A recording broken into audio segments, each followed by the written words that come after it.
Di pedalaman Tiongkok kuno, dua pemuda berjalan di tengah belantara. Xin dan Piao, mereka adalah pelayan yang mengangkut barang.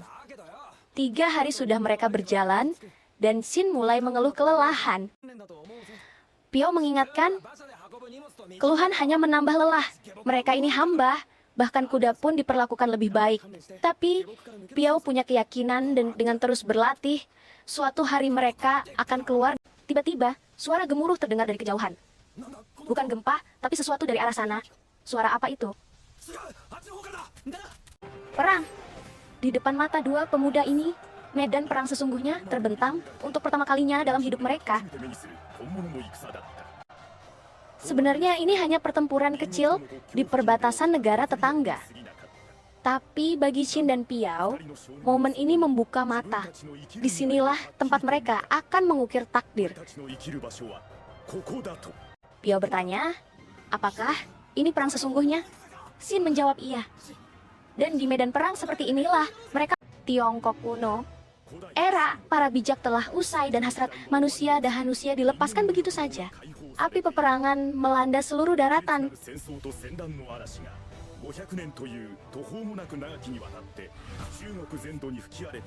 Hasrat, kenikmatan, derita, ketakutan. Di dunia yang penuh keputusasaan ini, ada seekor naga bernama Zaman.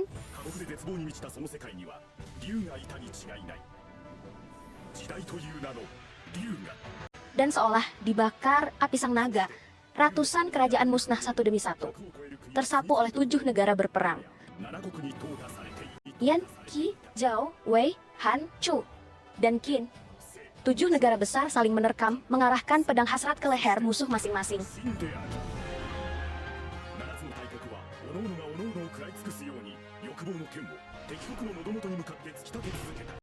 Orang menyebutnya zaman musim semi dan gugur. Zaman negara berperang. Kini, di Qin yang terletak di ujung barat, badai sejarah mulai berhembus.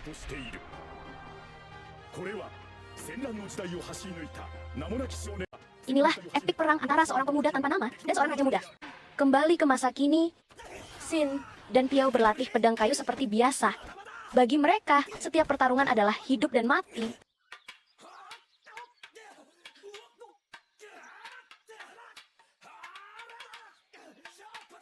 Belum selesai, Xin terus menekan. Kekuatan mereka berdua memang luar biasa untuk anak seusia mereka.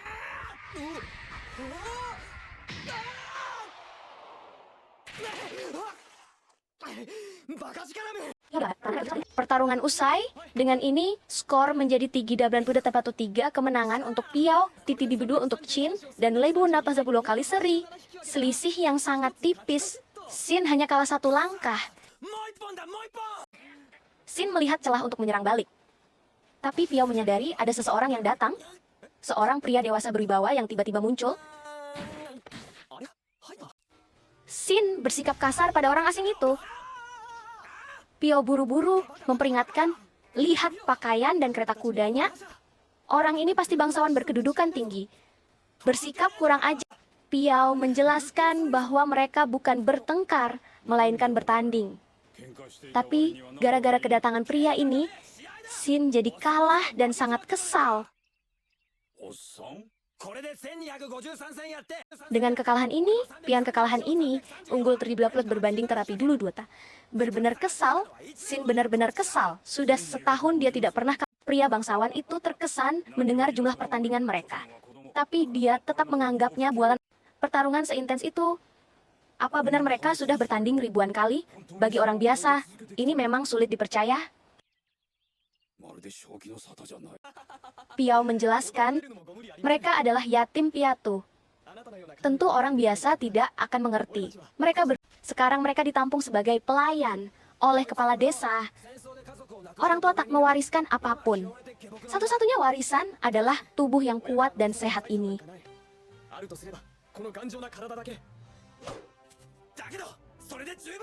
Tapi itu sudah cukup.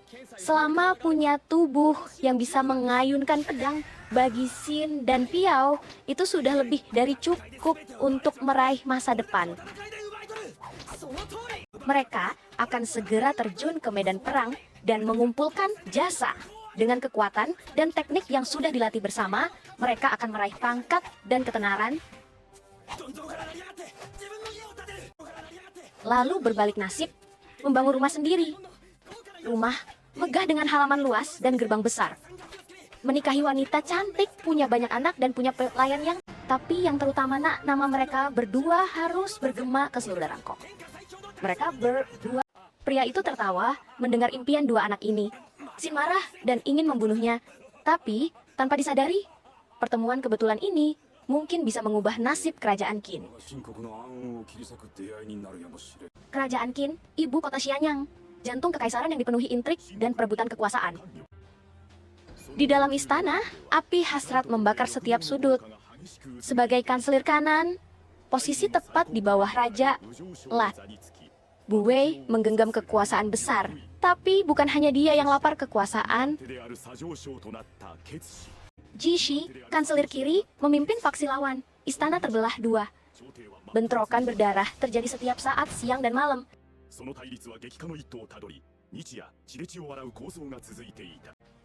Dan kini, Cheng Jiao, adik raja yang ingin merebut tahta, bersekongkol dengan Ji Shi. Badai kudeta sudah siap meletus di dalam istana Qin.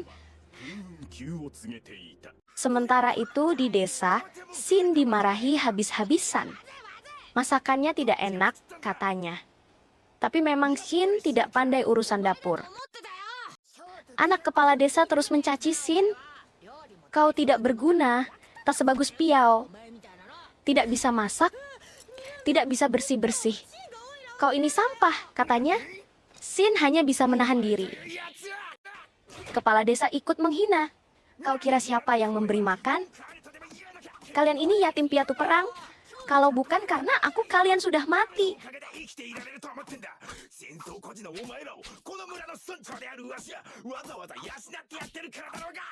Shin menggertakkan gigi. Darahnya mendidih. Piao berusaha menenangkan. Suaramu akan terdengar. Tapi Shin sudah tak tahan lagi. Shin ingin menghajar mereka semua lalu pergi dari desa sialan ini. Tapi Piao mengingatkan, apakah mereka berdua sudah bisa hidup mandiri? Belum. Hanya akan mati ke... Shin setengah bercanda. Kalau begitu, kita jadi perampok saja. Yang pertama dirampoknya rumah ini. Piao menegurnya. Kita tidak berlatih keras untuk jadi penjahat. Shin meralat. Aku cuma bercanda. Saat itulah seseorang memanggil Piao. Ada urusan penting rupanya.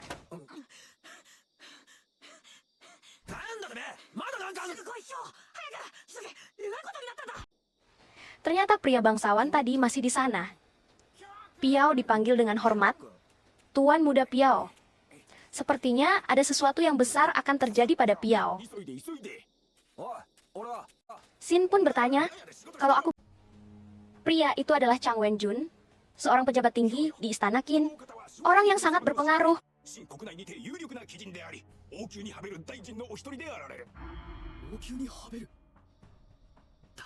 Hari ini, Chang Wenjun datang untuk menebus Piao.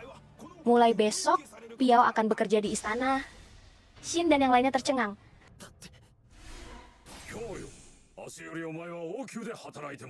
Piao sendiri tidak mengerti. Bekerja di istana, ada apa ini sebenarnya?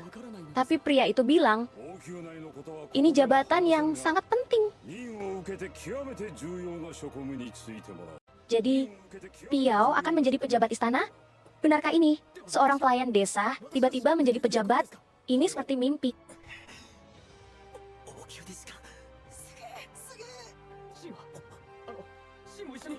Piao langsung bertanya, bagaimana dengan Shin? Tolong bawa Shin juga. Dia punya kemampuan yang tidak kalah dariku. Tapi Chang Wenjun menolak. Semua orang mendesak Piao untuk langsung menerima tawaran ini. Tapi Piao malah minta waktu 1 hari untuk berpikir. Semua terkejut dengan jawabannya. Chang Wenjun setuju. Baiklah, aku kembali besok. Piao mencari Shin ke sana kemari. Shin, kau di mana? Dia harus bicara dengan sahabatnya.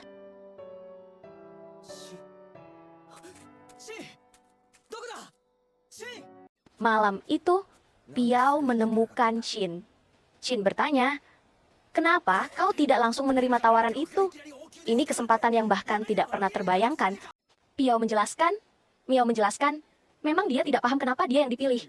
Tapi selama ini dia berlatih mati-matian untuk bisa naik dengan kemampuannya sendiri.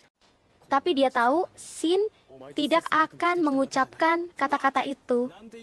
Shin pasti akan mendorongnya, dan benar, Shin menyuruh Piao untuk pergi. "Ambil kesempatan ini." Piao memuji Shin, "Kau memang kuat." Shin menjawab dengan percaya diri, "Tentu saja, Piao akan pergi dulu ke istana, dan Shin akan segera menyusul. Mereka akan bertemu. 1 bulan telah berlalu. Shin bekerja keras sendirian di desa, berjualan sayur di pasar. Hidup terus berjalan, tapi pikirannya selalu tertuju pada Piao. Orang-orang bilang Shin sudah berubah. Dari bayi monyet jadi monyet kecil. Shin hanya bisa tertawa kecil. Dia sudah lebih dewasa sekarang. Shin bertanya-tanya, apa Piao baik-baik saja di istana? Bisakah seorang pelayan desa menjalani pekerjaan sebagai pejabat? Tapi dia percaya Piao pasti bisa.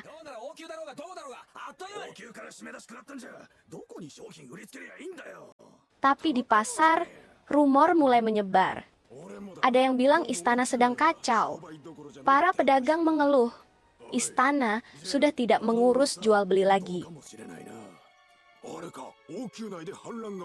Rumor yang beredar sungguh mengerikan terjadi kudeta di istana.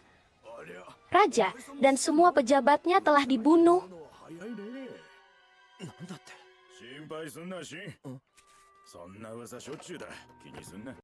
Shin terkejut mendengarnya. Tapi pedagang itu berusaha menenangkan.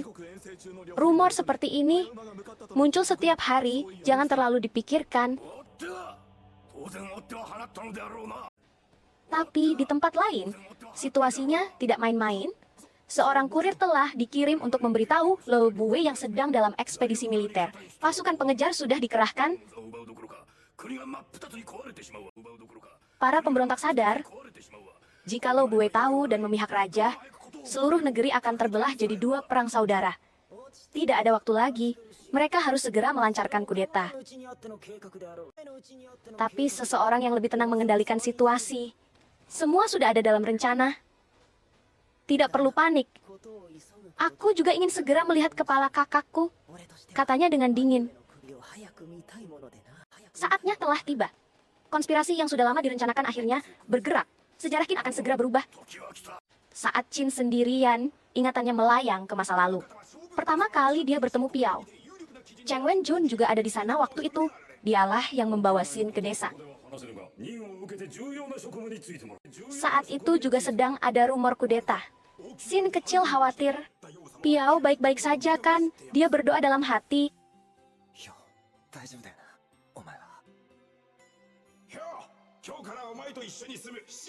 Saat pertama kali bertemu, Shin disuruh belajar bekerja dari Piao. Namamu Piao ya? Senang berkenalan. Shin kecil begitu antusias.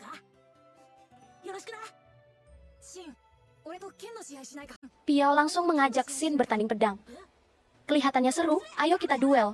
Saat itulah, awal dari ribuan pertarungan mereka dimulai.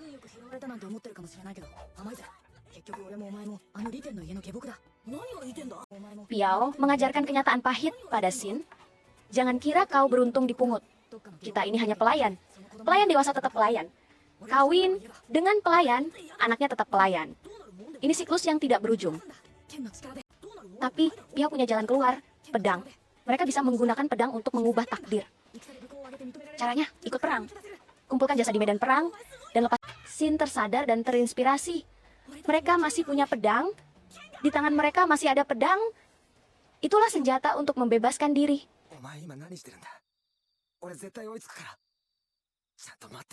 Kembali ke masa kini. Malam itu, Shin pulang ke rumah. Tapi dia tidak tahu bahwa hidupnya akan berubah selamanya malam ini. Seseorang telah menunggu. Piao! Tapi Piao berlumuran darah, terkapar di lantai gudang. Shin panik. Ayo, buka matamu. Cepat buka matamu. Darah di mana-mana. Kepala desa juga terkejut melihat begitu banyak darah. Shin berteriak, panggil tabib. Cepat panggil Tab. Cepat panggil tabib, katanya lagi tolong saja.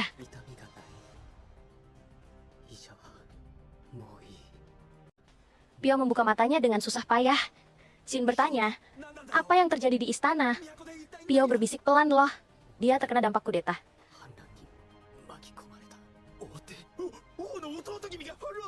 Pemberontakan adik raja.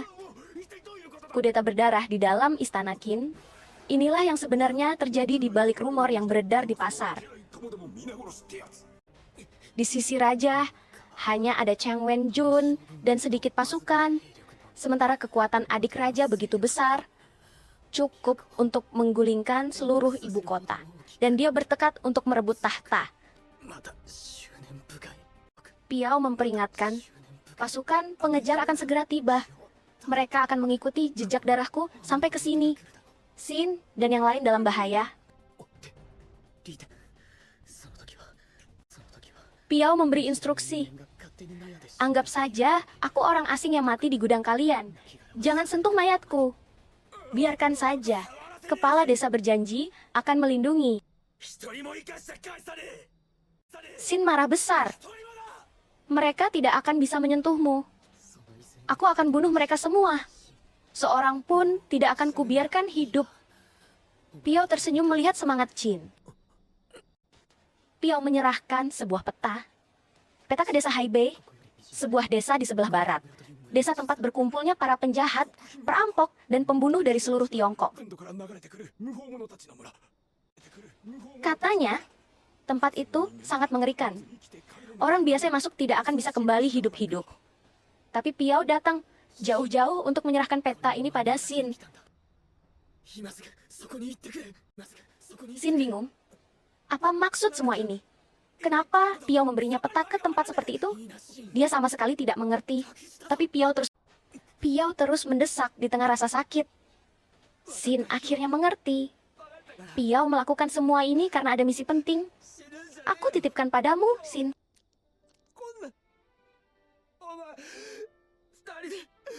Shin menangis. Jangan mati. Piao, aku ingin berdua bersamamu. Piao tersenyum lemah. Kau pasti bisa. Lalu dia berkata, Shin, kita berdua punya kekuatan yang sama, hati yang sama. Kita adalah dua tubuh, satu jiwa.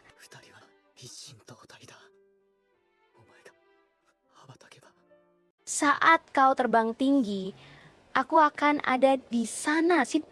Bawa aku menuju dunia. Itulah kata-kata terakhir Piao sebelum menghembuskan terakhirnya. Shin hanya bisa berteriak. Piao! Piao telah tiada. Shin terdiam, air mata terus mengalir. Sahabatnya, separuh jiwanya. Shin berteriak frustasi. Kenapa? Kenapa ini harus terjadi? Kenapa Piao? Kepala desa mencoba menenangkannya. Jangan seperti ini, Yin. Shin melihat pedang dan ingin membalas dendam. Mereka yang menyakiti Piao akan kubunuh semua. Aku tidak akan biarkan mereka mati dengan mudah. Amarah membakar seluruh tubuhnya. Satupun tidak akan kubiarkan hidup. Shin terus mengulangi kata-kata itu. Dia nyaris lepas kendali total.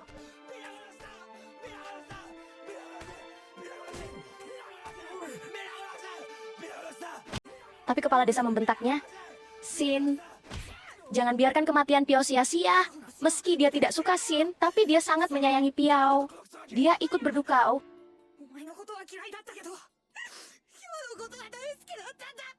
Aku juga ingin membalas dendam untuk Piao. Aku ingin mencincang orang yang membuat Piao mati dengan penyesalan. Tapi bukan itu yang... Kepala desa membimbing Shin. Kau harus pergi. Pergi ke tempat di peta itu. Meski dia tidak mengerti apa yang sebenarnya terjadi, tapi Shin harus pergi. Demi Piao. Piao memberimu peta ini dan menyuruhmu pergi ke sana. Kau harus menurutinya. Pergilah sekarang juga, Shin. Kata-kata Piao terus. Shin mengambil bekal dan bersiap berangkat. Orang-orang memperingatkan, apakah kau benar-benar akan pergi? Desa Haibei itu sarang pembunuh, tempat yang sangat mengerikan. Tapi Shin tidak peduli. Entah itu sarang pembunuh atau apapun, dia tidak peduli. Yang terjadi di sana pun dia tidak peduli. Satu-satunya yang ada di pikirannya adalah wasiat terakhir Piao.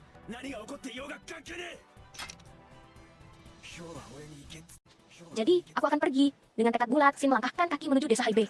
Sendirian. Sementara itu, di tempat lainnya, Jishi sedang berbicara dengan seseorang.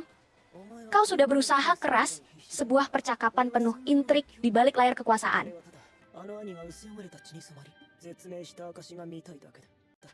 Sebentar lagi Anda akan melihatnya. Tapi ada yang tidak beres. Orang ini tampaknya menyembunyikan sesuatu di balik lengan bajunya.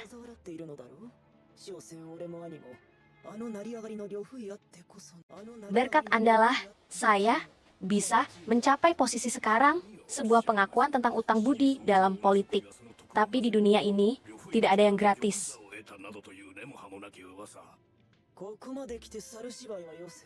Justru karena ingin memutus hal-hal tidak terhormat itulah saya bergabung dengan Anda, sebuah aliansi yang dibangun di atas ambisi dan kebencian. Orang ini berasal dari keluarga pengrajin yang miskin, dibuang oleh orang tuanya sendiri. Tapi berkat bakatnya dalam pedang dan pelajaran bangkit, dia berhasil bangkit. Parahnya lagi, dia bahkan bisa menyantuni orang tua yang dulu membuangnya. Meski pencapaiannya tidak sebanding dengan laku Bue, tapi jelas dia bukan orang biasa.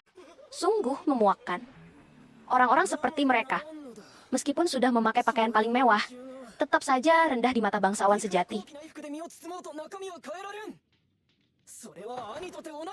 Ibu orang itu hanyalah seorang wanita rendahan, tidak ada hubungannya dengan keluarga kerajaan sama sekali. Sebuah hinaan yang menusuk tentang asal-usul seseorang. Dan dia yang pantas menjadi raja, tahta direbut oleh kakaknya. Dan dari situlah dia belajar tentang kenyataan pahit dunia.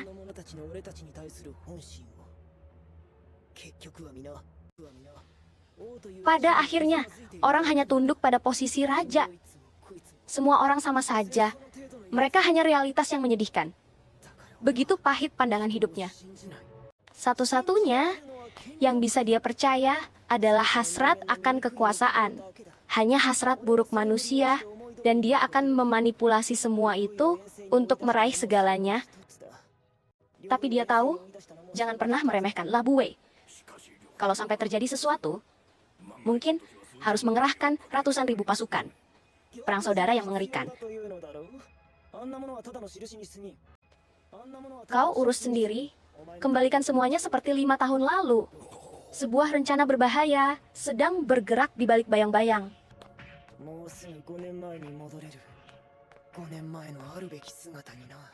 Bagaimana dengan Chang Wenjun? Sudah ditangani sesuai perintah Anda. Sebuah laporan singkat yang menandakan bahaya bagi... Sepertinya segalanya akan menjadi menarik. Sementara itu di desa, anak kepala desa bertanya-tanya, kenapa ayah tidak melakukan apa-apa? Membiarkan mayat Pio begitu saja. Kepala desa menjelaskan, Pio sudah berpesan akan ada pengejar, maka jangan ganggu mayatnya. Mereka harus menuruti permintaan terakhir Pio. Tak lama kemudian, pasukan pengejar tiba. Apa kalian bicara dengan bocah ini? Suasana mencekam menyelimuti seluruh desa.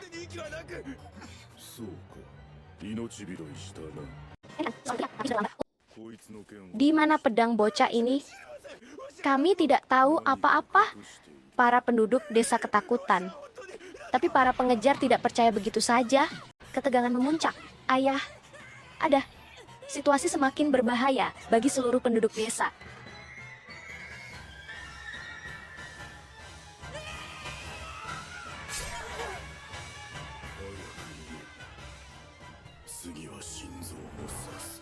Sementara Shin telah tiba. Kalian lihat, benar-benar datang di tempat terpencil dan waktu seperti ini. Bocah ini benar-benar datang ke sini. Benar-benar nekat. Untuk anak seusiamu, lumayan, Diao. Ternyata ini desa Haibe. Shin baru sadar sekarang, tempat ini benar-benar sarang penjahat. Serahkan pedang di punggungmu itu, tapi Shin tidak akan menyerahkannya begitu saja. Kau pilih yang mana? Maaf, aku sedang buru-buru. Shin tidak punya waktu untuk main-main. Dia harus menyelesaikan misinya.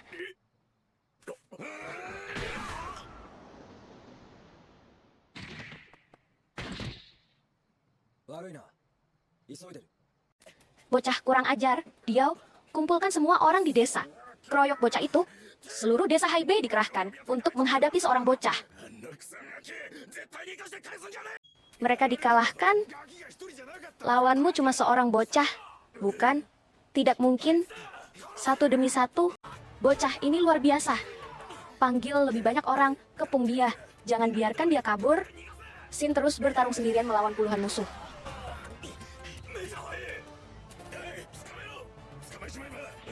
Kekuatan macam apa ini? Apa bocah ini monster? Tentu saja, aku tidak sama dengan kalian. Shin membuktikan hasil latihan ribuan pertarungannya bersama Piao. Shin. Dalam kepalanya, suara Piao bergema. Kita berdua pasti suatu hari akan menjadi jenderal. Kenangan tentang sahabatnya memberinya kekuatan.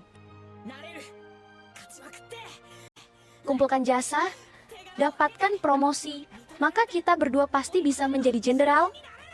Mimpi yang Piao dan Chin bangun bersama terus mendorongnya maju. Dan akhirnya, menjadi jenderal terhebat di kolong langit. Jenderal terhebatku, lalu namaku akan tercatat dalam sejarah. Kau benar, Qin.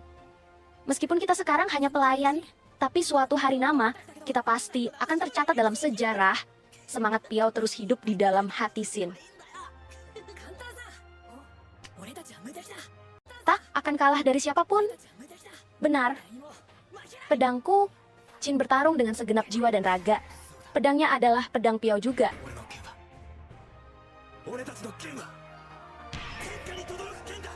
Tak akan pernah kalah dari siapapun, Chin berteriak lantang. Kalian masih mau bertarung? Sekumpulan bajingan. Shin telah mengalahkan mereka semua. Akhirnya Shin sampai pertemuan sungai, tempat yang ditunjukkan peta Piao. Tapi apa yang menunggunya di sini? Kalau begitu, itu hanya gubuk tua yang reyot. Di tempat yang ditunjukkan peta, hanya ada sebuah pondok kecil yang tampak menyedihkan.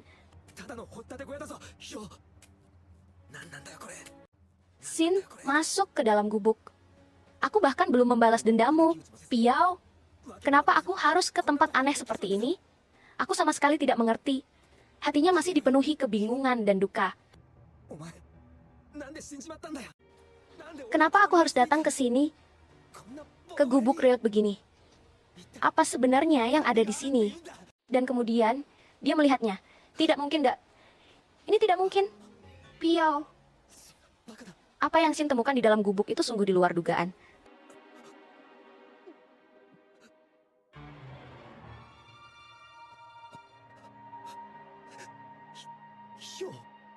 Tapi kalian telah membunuh Piao?